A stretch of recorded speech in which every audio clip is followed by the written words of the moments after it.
اگر مجھے موقع ملا تو میں مرکز پہ اس کی تشریح کروں گا. لیکن آپ ڈریں گے, جھوٹ نہیں کہا, ڈریں گے, گناہ نہیں کیا پھر بھی ڈریں گے. اگر مجھ سے اس نے پوچھ لیا کہ زو مانا بات آپ نے کہی تھی, میں کیا جواب دوں گا؟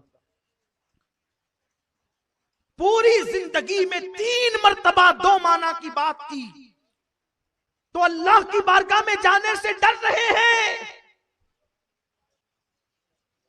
آدم علیہ السلام کو کہا جائے گا چلیے, آدم علیہ السلام کہیں گے میں نے گندم کھایا تھا, آج ڈر ہے اگر اس کے بارے میں پوچھ لیا جائے تو کیا کہوں گا.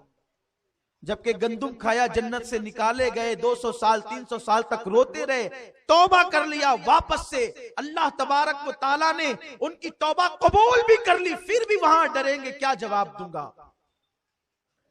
اور اس رب العزت کی بارگاہ میں آپ کو کھڑا کیا جائے گا, ہمیں کھڑا کیا جائے گا, اور اللہ سوال کرے گا بتا تو نے اپنی زندگی کے قیمتی لمحات کو جو میں نے تجھے وقت دیا تھا تو نے کہاں گزارا.